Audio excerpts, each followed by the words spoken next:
Hello दोस्तों, नमस्कार। तो आज एक बार फिर आपके लिए लेके आया हूँ Sunday top question and answer की वीडियो। तो दोस्तों वीडियो को पूरा जरूर देखिएगा और अगर अभी तक आपने चैनल को सब्सक्राइब नहीं किया है तो चैनल को सब्सक्राइब करके बेल आइकन को भी जरूर प्रेस करें ताकि आने वाले वीडियो का नोटिफिकेशन आपको मिलता रहे।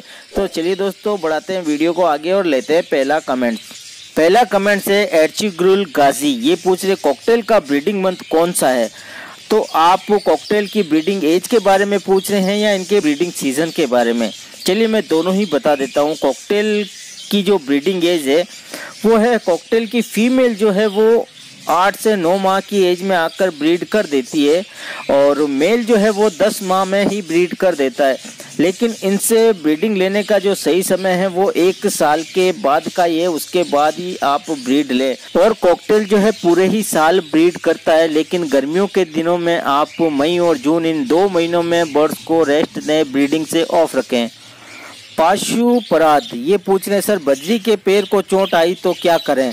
इस तरह के कमेंट मुझे इस वीक में काफ़ी देखने को मिले हैं जिनके बर्ड्स के पैर में प्रॉब्लम है, तो उन सभी भाइयों के लिए है। तो अगर आपके बर्ड्स के पैर में चोट है, ब्लड निकला है, घाव है, तो आप वहाँ पे बीटाडिन का इस्तेमाल कर सकते हैं। बीटाडिन लिक्विड में भी आता है और ट्यूब में भी आता है, दोनों में से कोई भी आप इस्तेमाल कर सकते हैं। और अगर आपके बर्ड्स में किसी तरह की कोई चोट नहीं है, ब्लड नहीं निकला है और बर्ड्स जो है लड़खड़ा रहा है, चल नहीं पा रहा है, बर्ड्स के पैर में कहीं सूजन आ गई, जॉइंट में प्रॉब्लम है, कई बार होता है कि बर्ड्स जाली में कहीं अटक जाता है, उसकी वजह से बर्ड्स के पैरों में प्रॉब्लम हो जाती है। तो आप इस सिचुएशन में आप हल्दी और सरसों का तेल आप मिक्स करके आप धीमी आंच पर उसको गर्म कर लें। गर्म करने के बाद उसको ठंडा कर लें। फिर उसकी जो मालिश है धीरे से पैरों के ऊपर हल्के हल्के मलना है, आपको मालिश करनी है जहाँ पे उसके प्रॉब्लम है। तो आप दिन में 2 बार ही करें, 2 से 3-4 दिन में फ़र्क आपको नज़र आ जाएगा। हो सकता है अगले ही दिन फ़र्क नज़र आ जाए तो फिर आप बंद कर दें। तो ये तरीका आप इस्तेमाल कर सकते हैं जिससे आपका बर्ड फिट हो जाएगा। चलिए लेते हैं अगला कमेंट। रमेश साहू भाई अप्रैल में मटकी हटाने के बाद सब पैर अलग हो गए हैं, मेल फीमेल में इंटरेस्ट नहीं ले रहा है, क्या करूं? क्या वो मटकी लगाने पर पैर बना लेंगे बताओ। देखिए आपको ऐसा लगता है कि जोड़े आपस में इंटरेस्ट नहीं ले रहे हैं, जोड़े टूट गए हैं, लेकिन ऐसा नहीं है। जब आप मटकी लगाएंगे तो वापस आपको वही जोड़े जो हैं वो लगे हुए दिखाई देंगे। और अगर आपके मन में ये डाउट है, आपको लगता है कि जोड़ा टूट गया है, तो इसकी आप टेंशन ना लें। अगर जोड़ा टूट भी जाता है, वो नई पेयरिंग किसी और के साथ कर लेता है तो ये अच्छी बात है, ब्लड लाइन भी चेंज होगी और आपको हो सकता है कि अच्छे कलर्स आपको अपने बर्ड्स में देखने को मिल जाए। तो इस बात की आप टेंशन ना लें, जोड़े आपको वहीं मिलेंगे और वहीं नहीं भी होते हैं तो आपके लिए अच्छा है, कोई टेंशन वाली बात नहीं, इससे कोई प्रॉब्लम नहीं होगी, आपको ब्रीडिंग हो जाएगी, आपके पास अच्छी ब्रीडिंग होगी। अगला कमेंट है इरफान पठान, मैं आपका न्यू सब्सक्राइबर हूं, आपकी वीडियोस बहुत अच्छी लगती है। मेरा भी सवाल है, क्या हम केज की जगह चेंज कर सकते हैं, कभी विंडो में या कभी घर के अंदर? देखिए भाई, अगर आप अपने बर्ड से ब्रीड ले रहे हैं तो आपको जगह चेंज नहीं करनी चाहिए। आपको एक ही जगह सेट कर लें, वहीं पे अपने बर्ड्स को रखें।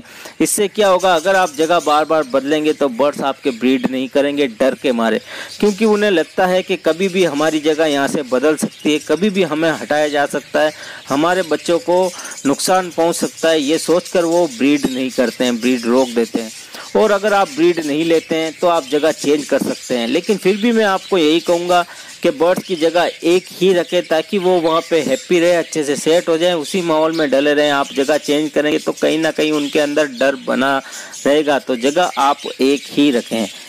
अगला कमेंट से इरफान अली भाई ये पूछ रहे भाई मेरे पास 2 जोड़े फिंच के हैं, नर मादा ही हैं, एडल्ट भी हैं, मुझे मटकी लगाए हुए 15-20 दिन हो चुके हैं और बर्ड्स ने नेस्टिंग भी प्रॉपर की है पर अब तक अंडे नहीं दे रहे हैं, बताएं क्या करें प्लीज़ संडे रिप्लाई। देखिए भाई, आप बता रहे हैं कि मेल फीमेल कंफर्म है, 15 दिन हो गए, 15 से 20 दिन नेस्टिंग भी कर ली है, उसके बाद भी अंडे नहीं दिए हैं। तो भाई जहाँ तक मैं समझता हूँ फिंच बहुत फास्ट ब्रीड करती है, नेस्टिंग के 1-2 दिन में ही अंडे देखने को मिल जाते हैं अगर मेल फीमेल कंफर्म है। तो आपको बता रहे हैं मेल फीमेल कंफर्म है, तो भाई हो सकता है कि वो दोनों मेल हों, मेल भी नेस्टिंग कर लेते हैं। तो आप एक बार ये क्लियर ज़रूर कर दें एक बार फिर से। और डाइट आप क्या क्या देते हैं, कैल्शियम आप सही से दे रहे हैं या नहीं दे रहे हैं, और अगर कोई कन्फ्यूजन है मेल फीमेल में, आपको डाउट है, तो आप उनकी पिक या छोटी सी वीडियो मुझे इंस्टा पे आप सेंड कर सकते हैं। उसका लिंक, इंस्टा की आईडी का मेरा लिंक आपको डिस्क्रिप्शन में मिल जाएगा। अगला कमेंट है चंद्रभान भाई, ये पूछ रहे हैं कि भाई मैं एक वीडियो में सुना है कि बजरी पैरोट के एक ही पैर के बच्चे जब एडल्ट हो जाएं उनका पैर लगाने से उनकी ब्लड लाइन कमज़ोर हो जाती है, क्या ये बात सच है? भाई देखिए, बिल्कुल एक ही जोड़े के अगर बच्चों से हम आगे चलकर ब्रीड लेते हैं तो बहुत सी कमियां हमें देखने को मिल सकती है। बिल्कुल आपने सही सुना है कि जो ब्लड लाइन जो है वीक होती है तो बिल्कुल कमज़ोर हो जाती है। अब आप पूछ रहे हैं कि ये बात सच है, तो भाई देखिए अभी तक मेरा प्रैक्टिकल एक्सपीरियंस नहीं है। मैंने वीडियो बनाई थी बहुत पहले और एक्सपीरियंस करने की कोशिश की थी, लेकिन किसी वजह से मैं आगे ब्रीड नहीं ले पाया उन बर्ड से। तो भाई ये बात तो सच है, ब्लड लाइन तो वीक होती ही है, इसमें कोई दो राय नहीं है, लेकिन कोशिश करेंगे आगे चल कर के प्रैक्टिकल करके देखें। हरीजवेद इकारे ये पूछ रहे हैं कि जी भाई मेरे बर्ड्स ब्रीड नहीं कर रहे हैं, 2 मंथ हो गए हैं और मटकी भी लगा दिए, पैर भी नहीं बना रहे हैं, ऐसा क्यों होता है? देखिए भाई, मैंने अपनी कई वीडियो में बोला है कि जब आप पैर बजिश लेके आए तो सबसे पहले उन्हें कुछ समय दीजिए सेट होने के लिए, जहां आप रख रहे हैं उनकी अच्छे से केयर कीजिए। जब वो जोड़े बन जाए उसके बाद आप उनको मटकी दीजिए। उससे पहले अगर आप मटकी देंगे तो कहीं ना कहीं ब्रीडिंग में प्रॉब्लम आ सकती है। तो दोस्त अभी आप मटकी को हटा दें, कुछ दिन इनको अलग रखें, इनका पैर बनने दें। अगर जोड़ा नहीं बन रहा है तो एक एक मेल को अलग अलग केज में रखें, एक फीमेल साथ में छोड़ दें, दोनों जोड़ों को अलग अलग केज में रखें तो जल्दी जोड़े बन जाएंगे। फिर आप दोनों को साथ रख के मटकी लगाएं और ब्रीड लीजिए। लोकेश मीना ये पूछ रहे हैं भाई मेरे पास बजीज हैं, दोनों मैटिंग करना चाहते हैं लेकिन फीमेल मेल को करने नहीं देती और फिर मेल के साथ खुद मैटिंग करने लग जाती है। 5-6 दिन से ऐसा ही हो रहा है, मेल परेशान हो जाता है। देखिए भाई, ये सब जो है फर्स्ट ब्रीड में देखने को हमको मिलता है, तो हो सकता है ये उसकी वजह से हो। और आप मुझे एक बात और बताइए कि फीमेल जो है उसने मटकी अभी तक सेलेक्ट की या नहीं, वो मटकी के अंदर जाती है या नहीं, तो ये भी कारण हो सकता है। लेकिन फर्स्ट ब्रीड में ये ज़्यादा देखने को मिलता है, तो आप मुझे वापस बताइएगा ज़रूर। नेक्स्ट कमेंट से आंचल ब्यूटी, भाई मेरा क्वेश्चन है कि बर्ड्स को रिंग क्यों पहनाते हैं सर, रिप्लाई प्लीज़। देखिए, बर्ड्स को रिंग पहनाने के बहुत से फ़ायदे हैं। रिंग इसीलिए पहनाते हैं, उसमें सबसे बड़ा काम जो रिंग का है वो ये है कि जब हम बर्ड्स का डीएनए करवाते हैं, बर्ड्स में मेल फीमेल उनका जेंडर पता करने के लिए हमें डीएनए करवाना पड़ता है। जब हम डीएनए करवाते हैं तो एक छोटा सा डीएनए फॉर्म हमें भरना पड़ता है, तो उसमें बर्ड्स की डिटेल डालनी पड़ती है। तो उस डिटेल बर्ड्स की जो होती है वो रिंग से होती है। तो बर्ड्स के पैरों में रिंग डालकर हम उस रिंग की डिटेल अप्लाई करते हैं फॉर्म में। रिंग के ऊपर नंबर होते हैं, तो वो नंबर हम डाल देते हैं उस फॉर्म पर, तो हमें पता चलता है कि जिस बर्ड्स की डीएनए अप्लाई कर रहे हैं वो बर्ड्स यही है। जब उसकी रिपोर्ट आए तो हमें उस बर्ड्स का आइडेंटिफाई आसानी से कर पाएँ कि जो रिपोर्ट आई है मेल है या फीमेल है वो इस बर्ड्स की है।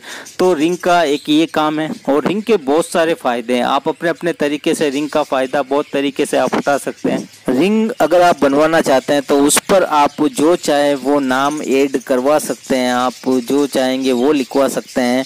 और सभी बर्ड्स के लिए रिंग बनता है, छोटे से लेकर बड़े बर्ड्स का सभी का रिंग बनता है। मैंने अभी तक अपने किसी भी बर्ड्स को रिंग नहीं पहनाई है, लेकिन अब मैं बहुत जल्द रिंग बनवाने वाला हूं। तो जब मैं रिंग बनवाऊंगा, रिंग मेरे पास आ जाएगी तो एक प्रॉपर वीडियो मैं इस पर ज़रूर बनाऊंगा। नेक्स्ट कमेंट है रवि कश्यप भाई, ये पूछ रहे हैं कि भाई कॉलोनी के लिए कौन सी सीड्स अच्छी है, सीमेंट या स्टील? भाई अगर आप स्टील टिन शेड आप लगाते हैं तो आपके कॉलोनी, आपका सेटअप का जो टेम्परेचर है गर्मियों में बहुत ज़्यादा गर्म हो जाएगा। और अगर आप सीमेंट के चद्दर का इस्तेमाल करते हैं, सीमेंट की आप छत बनाते हैं, तो वो इससे कई गुना ज़्यादा सही रहेगा। तो आप सीमेंट की छत का ही इस्तेमाल करें, सीमेंट की जो चद्दर जो सीड्स आती है वही आप इस्तेमाल करें, वो इससे कई गुना अच्छी है। तो दोस्तों यही थे आज के कमेंट्स, और उम्मीद करता हूँ कि एक बार फिर से मैंने जो सवालों के आपके जवाब दिए हैं उससे कहीं ना कहीं आपको संतुष्टि हुई होगी। तो वीडियो अगर आपको अच्छा लगे तो लाइक ज़रूर कीजिएगा, और कमेंट्स भी कीजिएगा और चैनल को भी सब्सक्राइब जरूर कर लीजिएगा दोस्तों। तो इजाज़त दीजिए, मिलते हैं एक और नए वीडियो नए टॉपिक के साथ।